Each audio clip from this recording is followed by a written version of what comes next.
It's just past 6 o'clock and it's Saturday the 20th of July, and welcome to our Saturday evening news programme. Now, the news programme this week is slightly shorter than normal, and we won't have the weather forecast this week as the programme is being pre-recorded on Friday evening due to events happening on Saturday. However, I'm pleased to be with you, and in the headlines this week, Sustainable Transport Operators Beryl and partners Dorset Council are launching a brand new e-bike share scheme linking coast to town and beyond. Later this summer, one-to-one e-bikes will be made available to hire across Dorchester, Weymouth and the scenic Isle of Portland to help encourage even more sustainable transport habits across Dorset. The e-bikes will be hired from and returned to designated Beryl bays, which will be located following consultation with key local stakeholders. The scheme will be operated by Beryl on behalf of Dorset Council, with the initial setup cost being funded by the council. Beryl Chief Executive Officer and co-founder Phil Ellis said, "Dorset is not only a picturesque area with plenty to see and do, it also has clear ambition to encourage more sustainable transport choices. Our e-bikes are a fun, easy and versatile way to travel, and their extra power can really open up areas, enabling riders to tackle hills and undertake longer journeys. They're also great for commuting, help to reduce physical exertion and allow people to arrive at work clean and ready to go. By encouraging more people to swap four wheels for two, we can hopefully contribute even more towards reducing traffic congestion while improving air quality and public health. Users will be able to pay for their journeys in a variety of ways to suit individual needs and circumstances, with pay-as-you-ride, minute bundle and various pass options." Beryl currently operates 202 bikes or e-bike share schemes with Dorset Council in the south-east of the region. Launched in August 2022, the bikes are available to hire from 43 bays across Wimborne, Coal Hill, West Parley, Westmoors, Ferndown, Upton and Corfmullen, providing a convenient link-up with the neighbouring Bournemouth Christchurch Pool bike, e-bike and e-scooter share scheme. A free Beryl app is available from the Apple App Store or the Google Play Store to find your nearest bike. So if you've got a smartphone, go along to the Apple App Store or the Google Play Store and search for Beryl, that's Beryl app, and download it. You'll be able to find out where the bikes are and be able to book them. Now, Greenhill Gardens and Sandford Gardens in Weymouth will once again fly the prestigious Green Flag Award after achieving the International Quality Mark for parks and green spaces.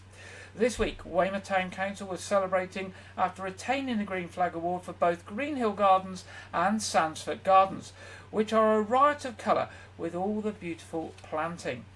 The news that both gardens have achieved the accreditation is testament to the hard work and dedication of the Council's Green Spaces team that care for these precious spaces so that visitors and residents alike can enjoy them. Keep Britain Tidy's Green Flag Award Scheme Manager Paul Todd MBE said, "I would like to congratulate everyone involved at Weymouth Town Council on achieving a Green Flag Award for Greenhill and Sandford Gardens. They are vital green spaces for communities in Weymouth to socialise, enjoy nature and for children to play safely, and it provides important opportunities for park users to improve their physical and mental health." He went on to say that we know that staff and volunteers work tirelessly to ensure that it maintains the high standards of the Green Flag Award. Everyone who is involved should feel extremely proud of their achievement.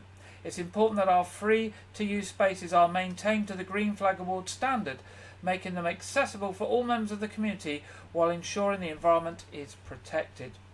The Friends of Greenhill Gardens said, "We would like to congratulate Weymouth Town Council and in particular the Greenhill Gardeners on being presented with the Green Flag Award for another year. Visitors and locals alike comment to us on the incredible floral displays that the team managed to accomplish in the wonderful gardens. We never cease to be amazed at the ingenuity and the horticultural mastery magic they create each year." There we go. So that's Greenhill Gardens and the Sandford Gardens. Now, also, let's get the right picture. Also, 5 of Dorset County Council's country parks and nature sites received the prestigious Green Flag Award as well after achieving the International Quality Mark for Parks and Green Spaces. So this week Dorset Council is celebrating after receiving 5 Green Flag Awards for its Avon Heath Country Park, Stour Meadows, Milldown, Dilston Country Park and Thorncombe Wood, Blackheath and Hardy's Birthplace sites. The award is an International Quality Mark for Parks and Gardens and Green Spaces and is a testament to the hard work and dedication of the teams that care for the sites. Dilston Country Park has also achieved the Green Heritage Site accreditation, supported by Historic England for the management and promotion of its historic features. The Green Flag Award scheme, managed by environmental charity Keep Britain Tidy, is under licence from the Ministry of Housing, Communities and Local Government and recognises and rewards well-managed parks and green spaces, setting the benchmark standard for the management of green spaces across the United Kingdom and around the world. Now, if you want to learn more about Green Flag Award, just go and search for Green Flag Award in Google and you can pop along to their website. New volunteer digital champion advice drop-in sessions are to start at Poundbury and Wareham. Dorset Council's digital champions have added a new service to their menu after launching new sessions at a cafe and restaurant. Visitors at the Pavilion in the Park or the Pip Cafe in Poundbury and the Anglesbury House in Wareham can now get more than just a bite to eat. On Thursdays in Poundbury and Fridays in Wareham, people can also drop in to see volunteer digital champions Mike Watson and Mike Hicks at the cafes with any digital queries they may have. From getting to grips with new device or learning how to use online services like banking apps or GP appointments, the 2 Mikes will be ready with a cuppa and a warm smile and ready to help. Mike Watson, who will be running his Thursday sessions from 2 to 4 p.m, said, "Once again the Council's Digital Champions service has set up a new way to help Dorset's residents get online safely. I get a real buzz from helping someone get online, whether it is for something serious such as starting to use the NHS app or something more fun such as selling an old sofa on eBay. Smartphones, tablets and laptops can be our gateway to a huge range of services available on the internet. It's my job to make sure that users are safe and secure when online. Bring your smart device into PIP, that's the Pavilion in the Park at Poundbury, and give it a go." Now, Dorset Council has more than 40 volunteer digital champions who provide face-to-face sessions across the county in libraries and community centres and now hospitality venues. Last year, the service celebrated its 10th anniversary and in that decade has helped around 15,000 people in face-to-face sessions and a further 3,500 over the Dorset Digital Hotline. People can find out where their nearest digital champion session is or ask for help over the phone by calling the Council's digital hotline on 01305 221 048, and that's on weekdays during office hours. Now, Help and Kindness and Dorset Climate Action Network are delighted to announce that the Feeding Dorset Partnership has been welcomed into the network of sustainable food places across the UK. A huge number of people, groups and organisations work tirelessly to feed everyone who lives in Dorset. These include people growing food, making food and selling food. It includes those who offer training in skills to grow and cook food or run projects offering affordable and emergency food when it's needed. There are also those who advocate and work for more sustainable growing practices and urgent responses to the climate emergency. Others promote a better understanding of nutrition and health through diet. There are those who run networks to support the people in these different areas of work. It is from lengthy consultation with this network of stakeholders that the desire to become a sustainable food place arose, resulting in the new Feeding Dorset Partnership, which applied to join the network in May this year. Through the Feeding Dorset Partnership, they aim to be able to build a better understanding of the scale and scope of this web of food projects, businesses and networks that exist across Dorset, and to identify any gaps in the webs as we move towards a more resilient, sustainable and affordable food future. They will be using 6 areas of focus for a sustainable food place to structure conversations and build connections between people and organisations. And these 6 areas are food governance and strategy, good food movement, healthy food for all, sustainable food economy, catering and procurement, and food for the planet. Help and Kindness will be sharing additional information and resources to support this new partnership on their website. You can find the Feeding Dorset Partnership page on the Help and Kindness website, and their website is www.helpandkindness.co.uk, and then search for the Feeding Dorset Partnership. A new web page has been unveiled to mark the launch of new Home in on Housing programme. This will deliver the housing strategy for the Dorset Council. On this page you'll be able to read about the themes, aims and objectives.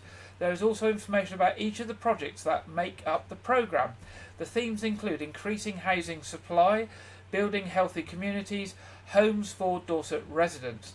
The project has been divided into 3 phases and it's currently in phase 1.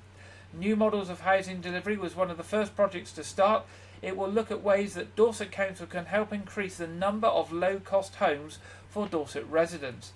The page will be updated and key partners and residents will be encouraged to take part, for example by sharing expertise, experience and views. Now the webpage can be found on the Dorset Council website at www.dorsetcouncil.gov.uk/home-in-on-housing. That's dorsetcouncil.gov.uk/home-in-on-housing. There we go. Officers from Dorset Police are investigating a report of a failed to stop road traffic collision in Weymouth and have now made an arrest. Dorset Police received a report at 8:26 p.m. on Tuesday the 16th of July of a collision involving a car and 2 pedestrians on Abbotsbury Road near the junction with Cromwell Road. Excuse me. It was reported that the car involved, a black Volkswagen Golf, failed to stop at the scene. It was reportedly located a short time later further down Abbotsbury Road near the junction with Alma Road. It was further reported that the 2 male occupants had left the vehicle on foot and made off from the scene. One of the pedestrians, a man aged in his 20s, sustained serious injuries and was taken by air ambulance to hospital. His family have been informed. The second pedestrian, a man aged in his 30s, did not sustain any serious injuries. Following inquiries, a 24-year-old man from Weymouth has been arrested on suspicion of attempted murder.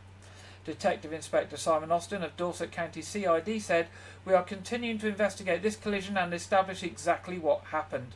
I would like to reiterate our appeal for any witnesses or anyone with relevant footage to please get in touch.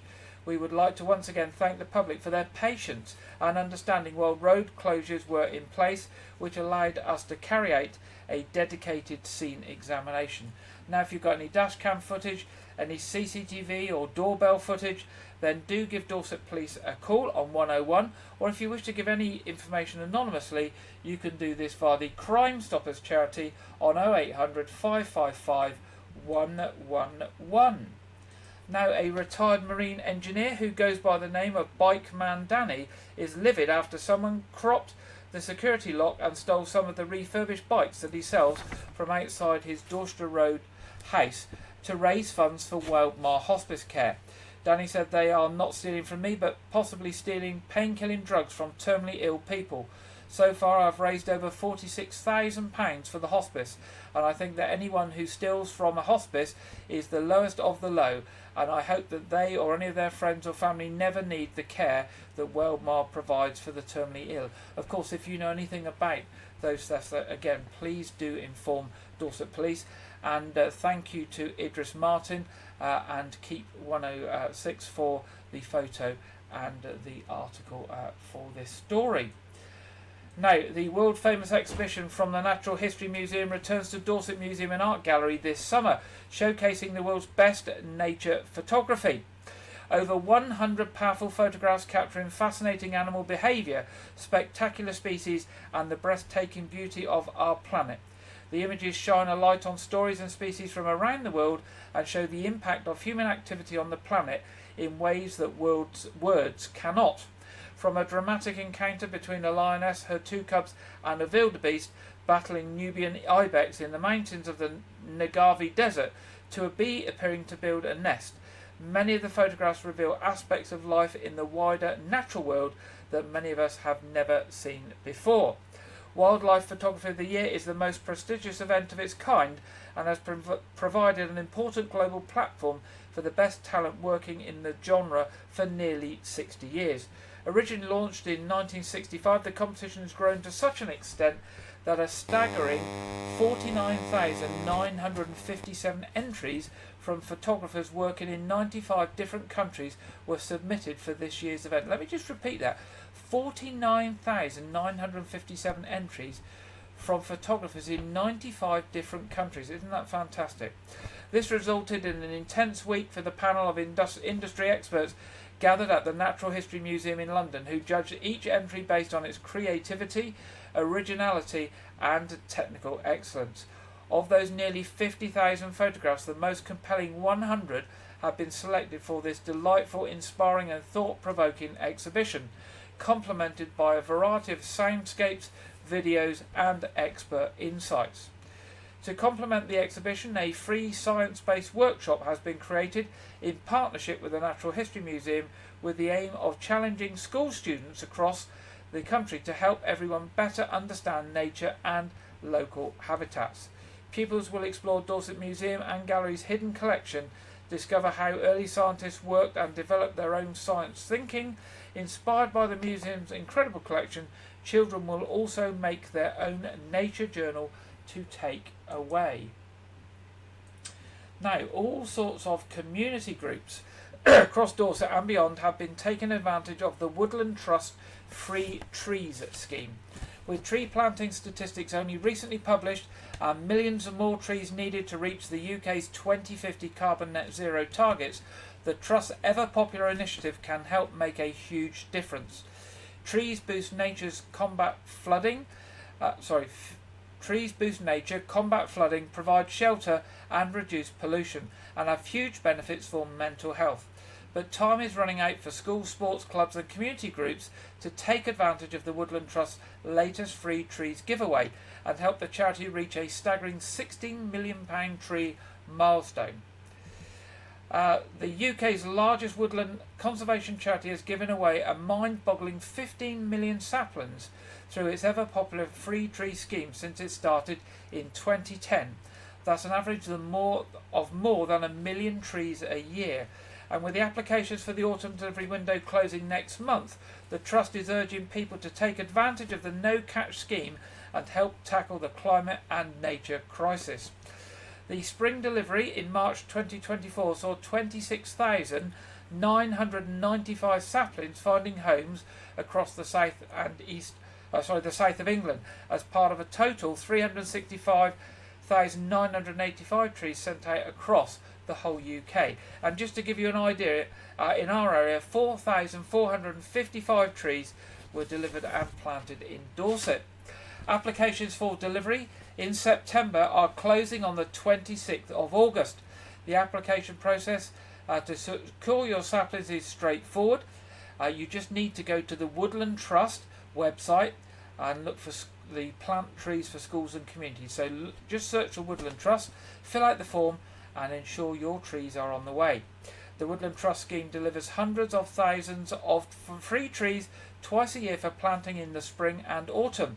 Trees come in packs of 15, 30, 105 or 420 trees and in different varieties to suit their purpose, from hedging, copse for wildlife or wild harvest.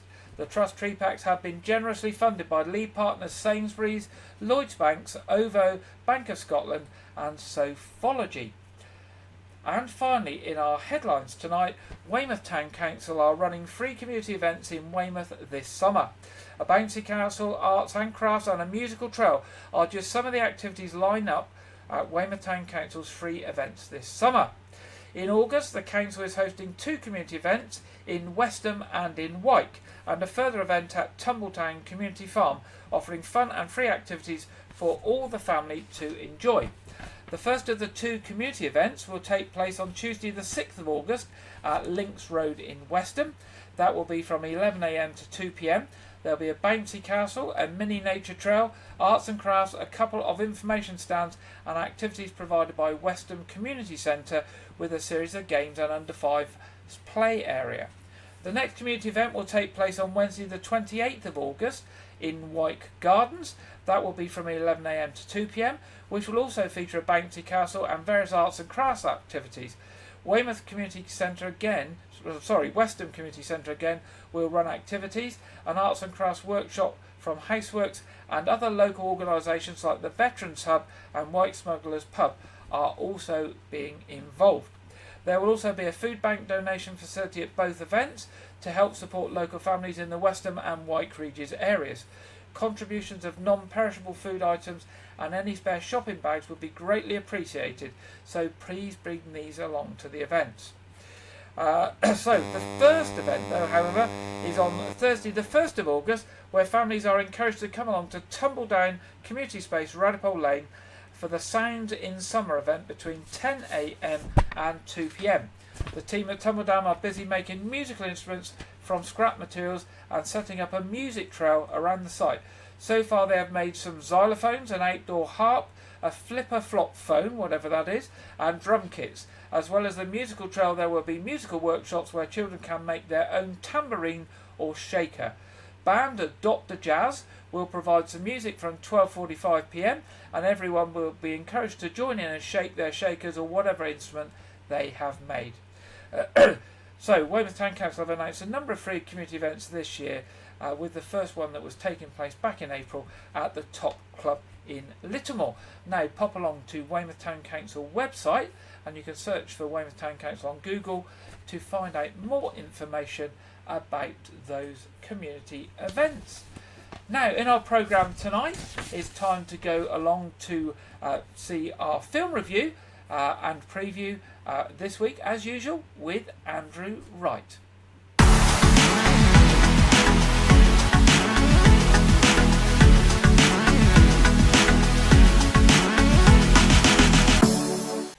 Welcome to White Regis TV Film Review and Preview. I'm Andrew Wright.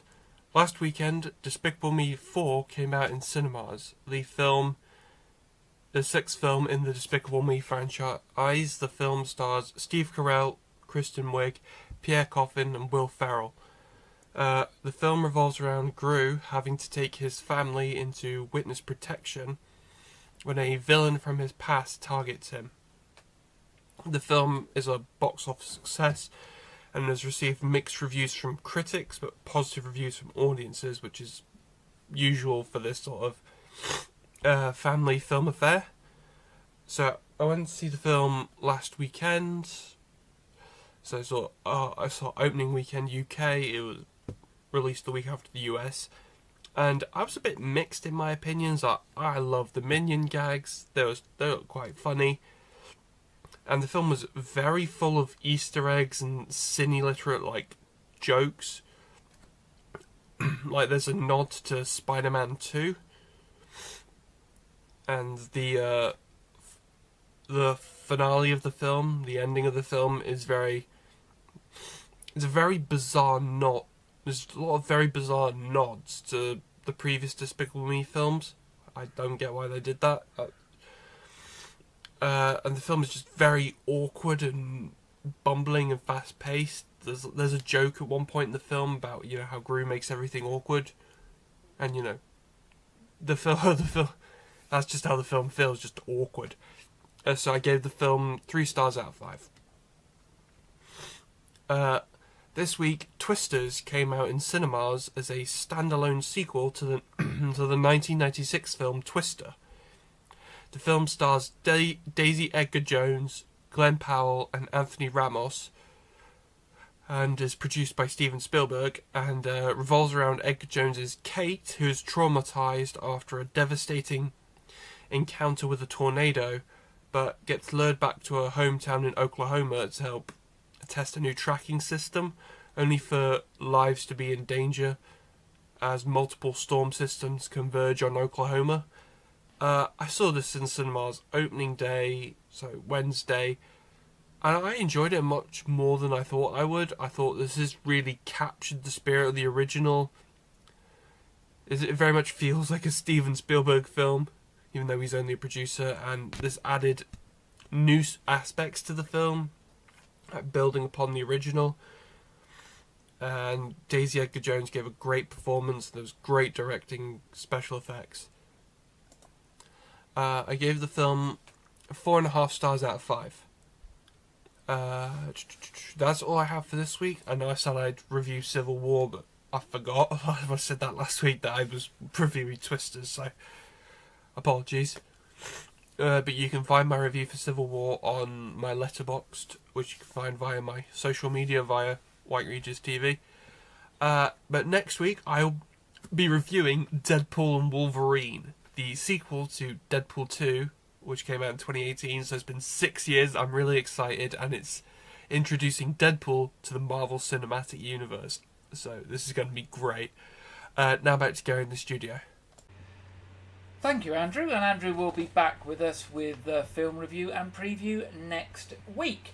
Now, we don't have a weather report this week from the Met Office. As I say, we are pre-recording this programme, but we can put our weather widget up and see what the week ahead is bringing. It looks like after Saturday, which might be a little bit stormy, I think in the afternoon and evening, it looks like it will continue to be sunny spells and maybe a bit humid and thundery for the week ahead. So there we are, that's the weather.